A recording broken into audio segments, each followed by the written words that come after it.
So this lesson is so it's chapter 6, which is we're going to look at functions.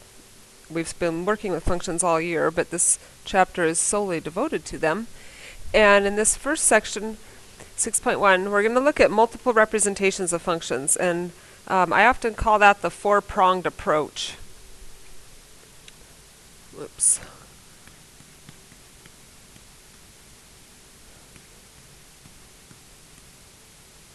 Verbal, so you can look at a problem verbally, algebraically, graphically, and numerically. So those are the four different ways you can approach a problem, and oftentimes it's a good idea to approach them a couple different ways so that both approaches, if you come to the same conclusion with both approaches, then it can help confirm that you're on the right track. And sometimes a problem is difficult to solve one way, but you can solve it in a different way. And here's a kind of a lame joke, so you can read that on your own. The first one here is, so it's given verbally. An amusement park manager estimates daily profits by multiplying the number of tickets sold by 20. So that's the verbal description. And then we can look at the three other ways. The equation, that would be the algebraic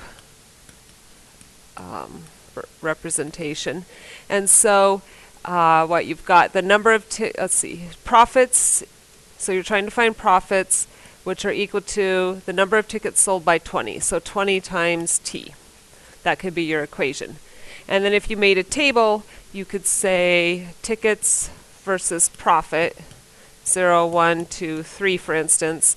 If you sell 0 tickets, you're going to get 0 profit. If you sell 1 ticket, that's 1 times 20. 2 times 20 is 40.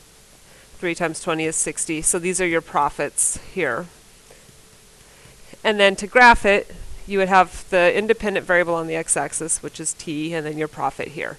You don't need to write this down. I'm just doing a real quick, whoops, 0 should go here, little example so you can easily see the different representations.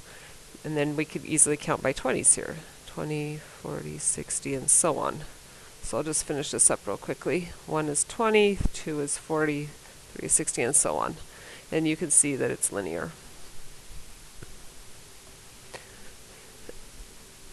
Move that out of the way. A manager at an amusement park monitors the ticket sales at the park over a 4-day weekend. Match each situation to one of the following graphs.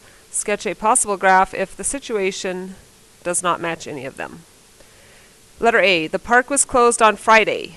Well, that's pretty obviously going to be graph 2 right here. So let's reveal that. Graph 2. Letter B, the park hosted a big concert on Saturday and a parade on Monday. So Saturday and Monday should have high attendance, and that's going to happen over here with graph 3. Sure enough. And then very busy over the whole weekend, that's graph 1. Here you're sketching your own graph. The ticket sales were good until a massive power outage happened on Saturday that was not repaired until late Sunday. So again, we're going to assume the 4 days that they had, Friday, Saturday, Sunday, Monday. And these will be our sales, and you can make up numbers if you want. I'm not so concerned about that, what those values are. I'm more concerned about how they relate to each other. So they were good until, power outage happened on Saturday. So that means Friday was good, the high value. Saturday was good, but then there's going to be a power outage on Saturday. So probably it's going to reduce the attendance some. And then Sunday's going to be poor. There's a power outage. It's probably really low. And then they repair it late Sunday, and maybe word starts to get out. So people start coming back on Monday, but maybe they haven't gone, word hasn't quite gotten out. So it's still kind of low. It's not as high as it was on Friday. So you could do something like this. And then this one you can try on your own. Sketch a possible graph. So again, we have the same situation. Friday, Saturday, Sunday, Monday. Sales up here. You can make up numbers if you want. Only half of the rides were running on Friday, so Friday's going to be low. And Sunday's going to be low. And then the other days, you know, maybe kind of mid-range. Maybe something like that. Could be an example. Man, that thing's annoying. Because each... Okay, I already talked about that. How we can use these to our advantage. Sometimes you can use a table. Maybe you can't figure out the equation, but you can use a table or a graph. Sometimes you can use all of them. Oh, sorry, I'm yawning. Oh, goodness. Janet is rowing across an 80-meter wide river at a rate of 3 meters per second. We're going to assume she's rowing straight across. So I'm going to draw a little picture here. Here's a bank. I'm looking for like from a helicopter looking down. Here's the bank. Whoops, that's supposed to be bank. And she's going to go straight across. So the river's flowing. We could say the river's flowing this way. It doesn't really matter, but anyway. So it's 80 meters wide. So this distance is 80 meters. I highly recommend drawing pictures. So it helps you set up the problem. And she's rowing across at 3 meters per second.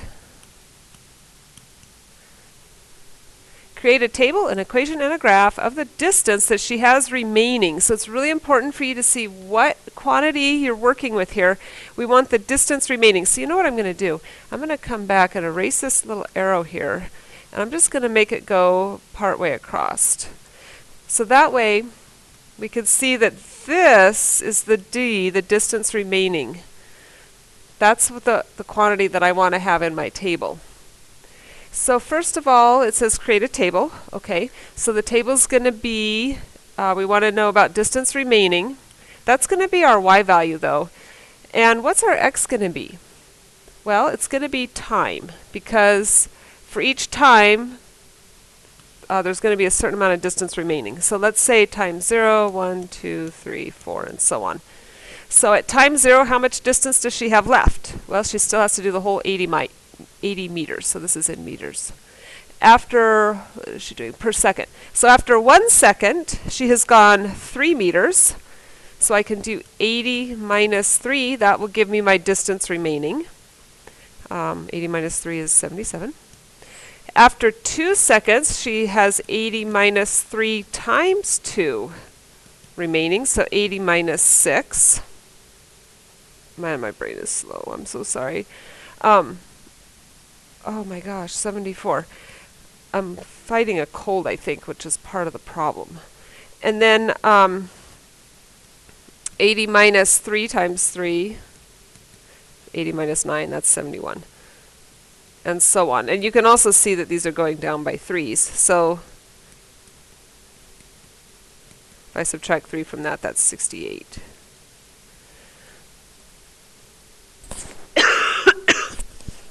Okay, there's a table. Then we need to create an equation. Well, because I did my table like this, of course, being a math teacher, I kind of want to see a pattern, because that pattern is going to help me with my equation. So here's first is my table. Secondly, my equation. My distance remaining is going to be the total distance 80 minus 3 times the amount of time that has passed. So these are the times right here. See how this is 2 and time is 2, these match. So we're good to go there. And then letter C is to make a graph. So the T is the X, the distance remaining is there, and 0, 1, 2.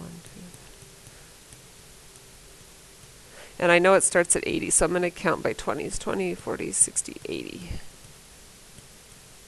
It's a good, please always label your graphs, you need to do that. Distance in meters. So at 0 we have 80 left. At 1 we have 77, so that's gone down a little. 2 is 74. See, by 4 even, I'm going to skip over here to 4. 4 is 68, so that's still, here's 70. By 4 we've only gone down to here, so these other ones, that probably went down too far. 2 is 74, so that's got to be up in here somewhere. 3 is going to have to be up there. And it would take quite a while. I'd have to go quite a ways on my graph or on my table to answer the final question, when will she reach the shore? So which one of these three is going to be the fastest way to solve this? Well, I'm going to vote for the equation. When she reaches shore, she's on the other side. How far away is she? What's her distance remaining? 0. So I can put 0 in for D. So this is answering the question. 0 in for D. 80 minus 3t, and then we can solve that. I can add the 3t across and then divide by 3. So 80 divided by 3, I have my calculator here in my hand, so I'm just going to do that. Oh, I don't know what that is. Okay, that's 26 2/3. And time is in seconds in this question because it's per second. So she's pretty fast. She's going to roll right across that thing really quickly. Okay, so that's a good example of using all these strategies. Well, actually, you know what, let's just go through these together. So don't even bother trying these on your own because they each kind of have a different strategy. We have the height. So this archer is shooting a bow and arrow, or shooting an arrow. And the table shows the height of the arrow in relation to its horizontal distance. So as you get further out from the archer, the distance is increasing, but then as you get way out there, it starts to decrease again because, of course, the arrow has to come back down to Earth. We're going to create a graph, an equation, and a verbal description to represent the height of the arrow. So look at what you're trying to work with here versus the horizontal distance. So here's x, this is y.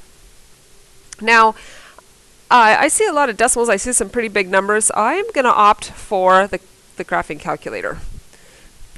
So in your calculator, let's plot these in L1 and L2. So you're going to go to Stat. Oops, I don't want that one. New.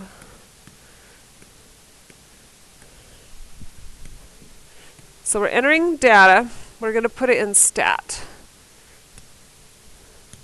L1, I've got 0, 75, and so on.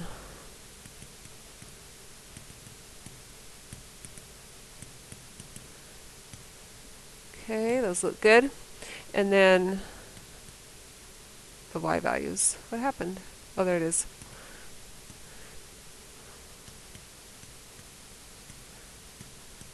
So I'm just entering my y's right now from the table into stat lists. And I'm kind of just checking them and making sure I didn't type in anything incorrectly.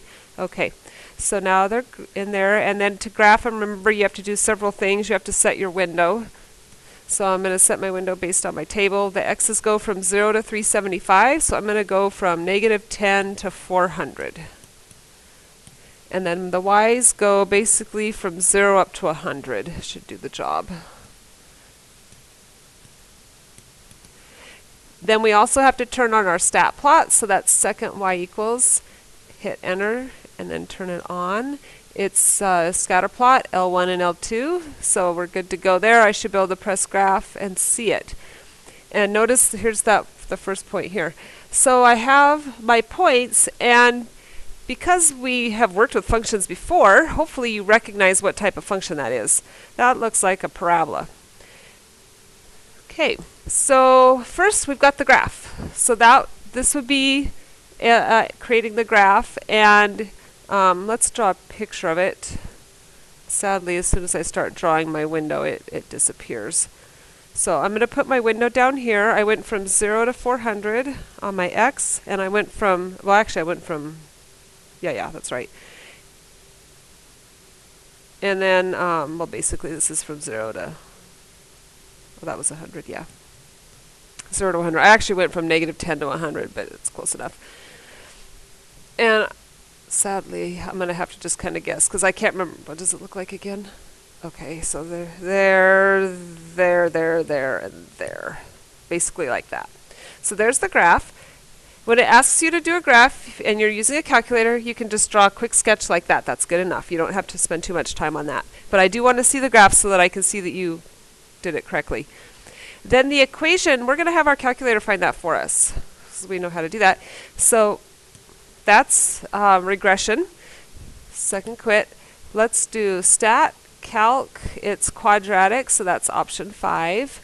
And I'm going to have it go to y1, although it's not asking for a question, so you know what? I don't have to put it in y1. I can just hit enter here. And then I'm going to have to write those values down. Let's see, I've got them here in my notes. That's good. Okay, so here's the equation. Go away. F of x equals negative 0.002 x squared plus 0.86x plus 6.52. Got that from quadratic regression. And then a verbal description is the last thing. So we could say, as the distance from the archer increases,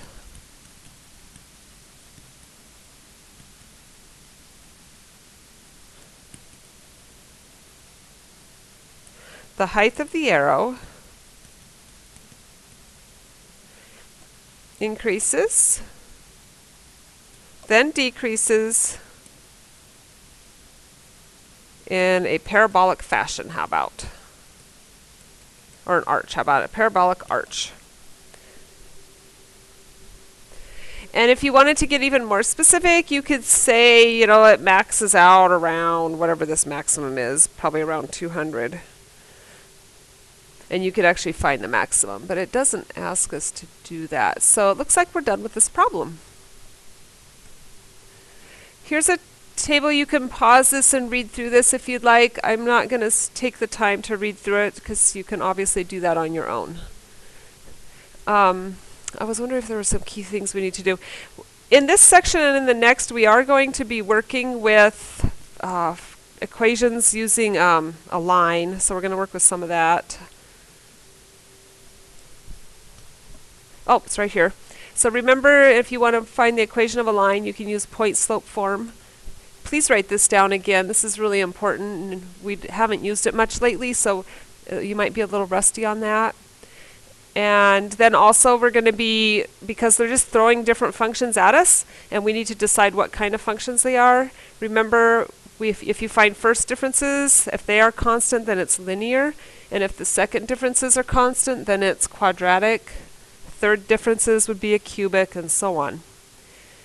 Then we also had ones where we, if we found a common ratio in a table, like you took a y value and divided by the previous y value, and if all those were the same, then the function was exponential. So far we've looked at linear functions, quadratic, cubic, and exponential, and logarithmic for that matter. And we've even looked at radicals and rationals. Okay, here we go. Let's check this one out. I think some of these examples are actually not in the book either. These are different, just for some variety. A hotel manager knows that the number of rooms that guests will rent depends on the price. The hotel's revenue depends on both the price and the number of rooms rented. The table shows the hotel's average nightly revenue based on the room price. Use a graph and an equation to find the price that the manager should charge in order to maximize the revenue. So we want to maximize the revenue. The first thing you might want to do is, well, there's different things you can do. So let's say a graph and an equation. So those are the two things we need to do, and we're actually going to find a price too. Couple different strategies you could try. You could try graphing that in L1 and L2 and looking at it and seeing what it looks like. You could also try the first and second differences. I think I want to do that and see what we get. So I'm just going to write them right here. If I do 22,400 minus 21,000, I get 1,600, right? Or 400, I mean. Oh my gosh. Gotta think. Okay. 23, that one's easy. That's 1,000. And that's going to be 600. So that's the first differences. Those are different. Let's try the second differences. 600 minus 1,000 is negative 400. 1,000 minus 1,400 is also negative 400. So that means the second differences are the same, so it's quadratic. And to get the let's do the graph and the equation on our calculators. just like we did on that last problem. So we're going to go back to stat, enter, we're going to clear our lists, and then let's put in the x's, 70, 80, 90, 100, 21,000, 22,400, 23,400, and 24,000. Okay, and then let's do the window. The x's go from 70 to 100, so I'm going to go 50 to 120. I like to see a bit on each side of it. Whoops. And let's go 20,000, because I like to see a little below, and 26,000, just for the heck of it. Okay, graph. All right, I can see a little bit of an arch here. There's all 4 points. So let's plot those. We need to draw a little sketch of this, of our window. So please put the window you used. What did I use? I don't even remember. I think it was 60 to 120. And this one was, I think I did 20,000 to, I don't even remember, 26,000. I don't want to take up too much of your time by going back and looking, but I think that's what I had. And again, now I already forgot it. Okay, so they go dot, dot, dot, dot, dot, dot, dot, dot. Okay, done. There's the graph. You should probably put price per room, and you should label. And revenue. There. That's a good example. The equation. Well, I'm going to have my calculator figure that out again. I don't want to do that by hand. Do you? No. So, second quit. This time we're going to be finding a price. So this time I am going to put it in Y1. So stat calc quadrag, because we figured out it was quadratic. And then vars, y vars, enter Y1. And if you're on an 84 by now, you probably know how to do that. Oh no, isn't that interesting? The c value is 0. So I've got negative 2x squared plus 440x equals y. It's definitely quadratic in nature. Great. So now we've done the first part, the graph and the equation, and we're going to find the price that the manager should charge in order to maximize the revenue. Oh, okay. Let's go back to our graph. Well, here's a quadratic, and we need to maximize, so that's where we go second calc max. And I'm on the left, so I can hit enter. I need to arrow over to the right. I just have enough window to where I can get over to the right of that. Like down there, I'm definitely to the right of it now, and then my guess is back towards the middle. Okay, so I've got a maximum of 110 at $110 price per room. 24200. 110,24200. Okay, so here's the price of the room, and this is the maximum revenue.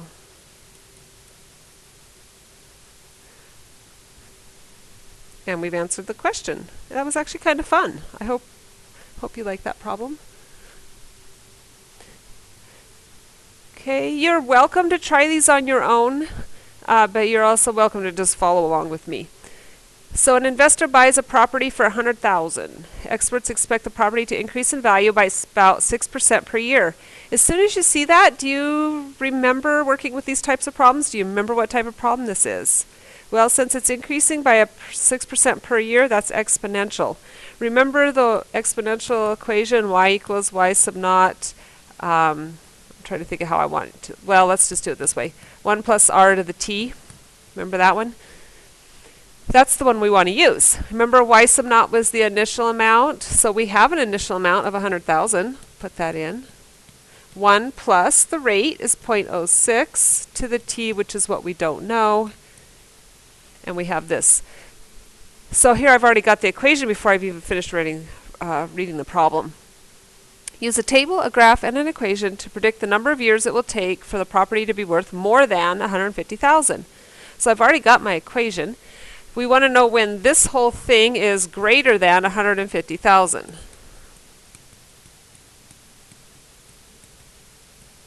Let's write that as 1.06. Okay, we can solve that. I think that's a great idea because then it's a practice. You can practice using your algebra skills. So we need to divide by the 100,000 because we need to get it out of the way so that this is free to work with. So I'm going to divide by 100,000. When I'm dividing by 100,000, whoopsie. Undo that a little bit. Okay, I'm going to be moving the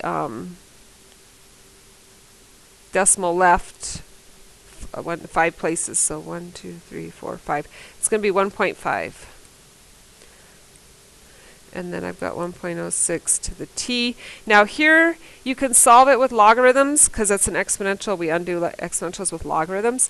You have two choices how you can do this. You can take the log of both sides. You could take the natural log of both sides, or you could take log base 1.06 to both sides. Any of those will work. So I'm just going to choose, let's just do log. So if you choose to do it this way, then the next step is going to be to bring your t down. So I'll come over here. I've got log of 1.5 is less than, then there'll be a t there. Log of 1.06. And then we solve for t by dividing both sides by log of 1.06. So then we go to our calculator. Blank window, clear. Log of 1.5 divided by log of 1.06. And I get 6.96. So essentially, roughly after 7 years. So verbally, does it say verbally? It doesn't. I'm going to just say after 7 years, it will be worth more.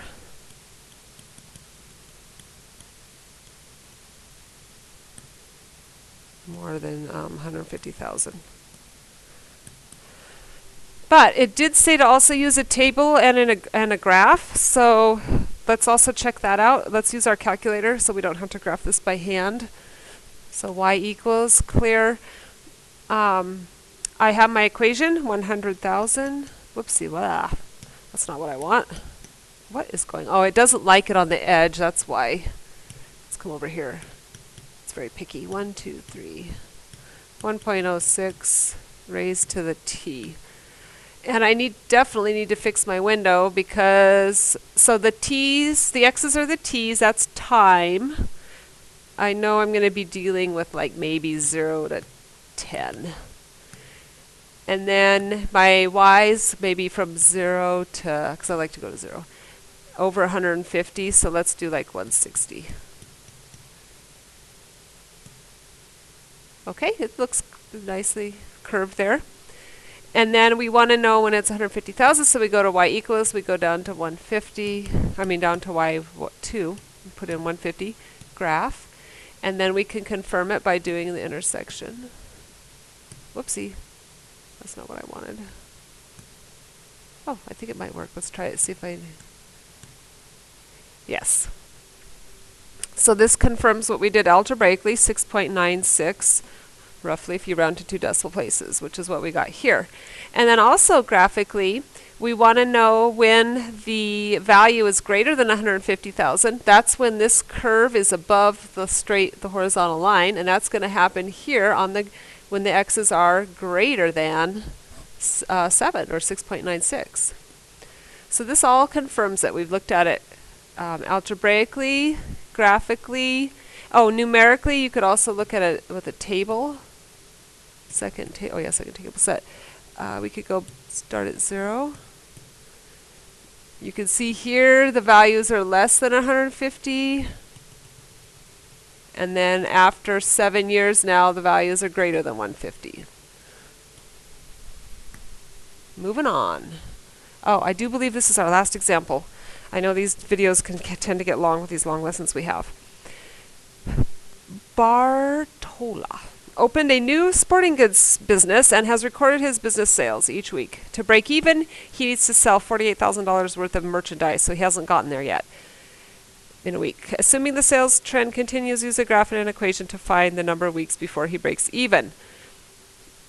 So we could again try to find first differences and second differences, and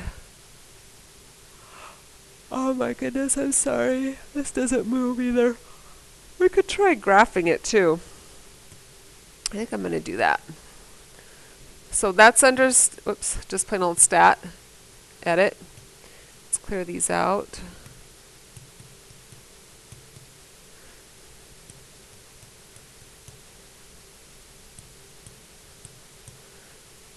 And 25,000.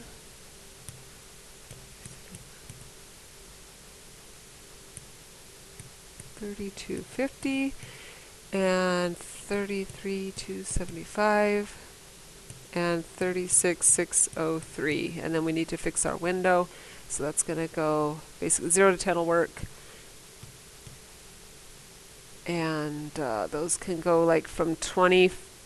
I'm going to go a little lower, 24,000 to, and we know he has to break even at 48,000, so let's go to 50. Let's graph that. Okay, looking at that, it looks pretty linear, doesn't it? So my first inclination would be to do lin-reg. However, it turns out that if you try the ratios, if you try the common ratios and you divide 27,500 by 2,500, if you divide these, you get R equals, and I worked this out ahead of time to find it in my notes. I got 1.1. You can try it for yourself and then divide these two and you get also 1.1. All of these, when you divide them, these ratios are all 1.1. So even though it looks linear, it's actually exponential.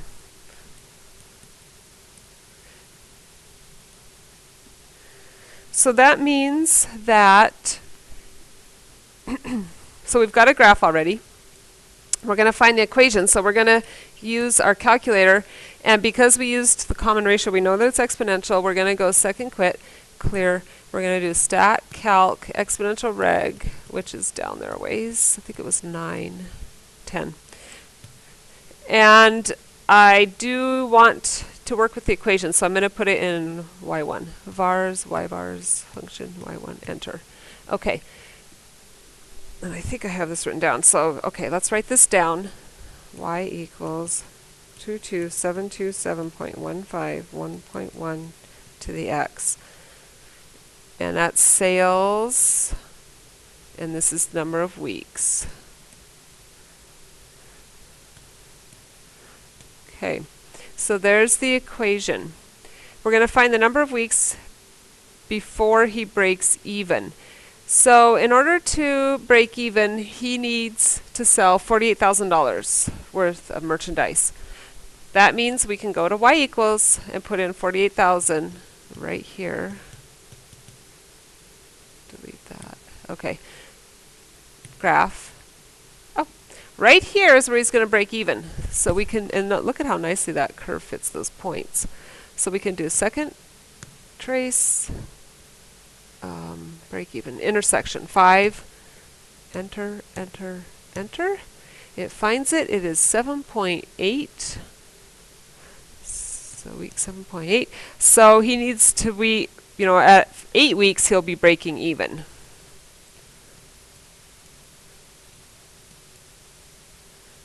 He'll break even. BE for break even.